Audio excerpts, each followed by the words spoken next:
The dark-paneled dining rooms of the men's colleges remind me now of Harry Potter's Hogwarts, except with an elevated platform in the front where the dons would sit.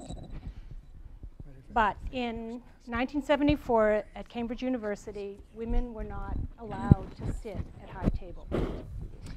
I'd come to Cambridge to earn a degree in social anthropology, which at that time was not a prerequisite for going to the business school.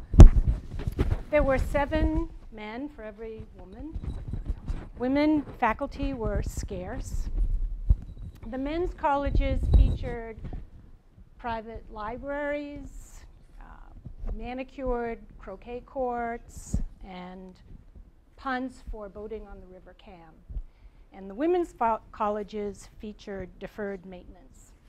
It was an atmosphere, it was a cultural setting that evoked centuries of privilege and exclusion. And coming back to 2 years later to the United States to go to Stanford Business School, at that time, 1976, there were 5 men for every woman, and there was not a single woman tenured professor on the faculty. Virginia Woolf wrote a book called A Room of One's Own, in which she says that a woman needs money, and she needs a room of her own. Many years later, when I had earned some money and was able to create opportunity or economic opportunity for women, I set up the 3 Guineas Fund. The name comes from another essay by Virginia Woolf called 3 Guineas, which is about philanthropic choice. So she imagines a request, or 3 requests for a guinea, which is a gold coin, a £1 gold coin. 1, should she contribute to funding a women's college? Or 2, helping to form an association of professional women? Or a 3rd choice, to promote peace and liberty? Woolf connects these ideas that when women have access to education and an opportunity to earn an independent living, it is not only women who benefit, society benefits. So in today's terms, investing in women and girls is a strategy for building social capital.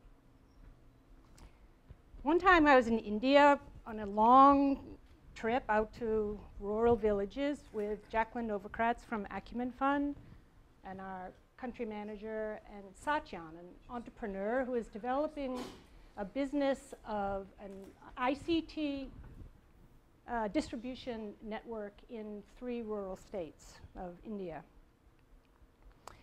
It always takes a long time getting out of New Delhi. So one can learn a whole lot about a business model in that period of time by asking questions. Every human, animal, machine mode of transportation shares the same roadway.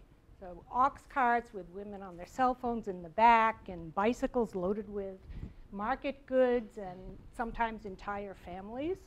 An occasional elephant, scooters, buses, lorries, and donkeys. I asked Satyan lots of questions, and one of those questions was, do you have any women kiosk operators? And he said, yes, they are the best. They are reliable. They open on time. They close on time. He viewed women as a key part of the growth strategy for his company. But there was a problem, or there is a problem, which is that the women could not get financing. Poor women are often undocumented. Poor women don't own property, so they don't have collateral. And commercial banks would not lend to them. So coming off of that trip the Three Guineas Fund partnered with Acumen Fund and co-invested with Acumen Fund and the Nike Foundation to provide an internal source of financing for poor women. Last month in San Francisco, as part of the United States delegation to APEC, I watched Secretary of State Hillary Clinton's keynote address. She announced that the 21 member countries of APEC would sign a declaration committing to breaking down barriers to fully engage women's participation in those economies, particularly by addressing issues of access to credit and access to markets. She said that when we liberate women's economic potential, we elevate the economic performance of communities, nations, and the world. This concept, investing in women and girls, is now a pretty mainstream idea. It's not about, well, it's the right thing to do, or we should do that, even though it is the right thing to do, and we really should do that. But it's about the concept that when one invests in women and girls, it is a strategy for economic development, and it is a policy that promotes peace and security in the world.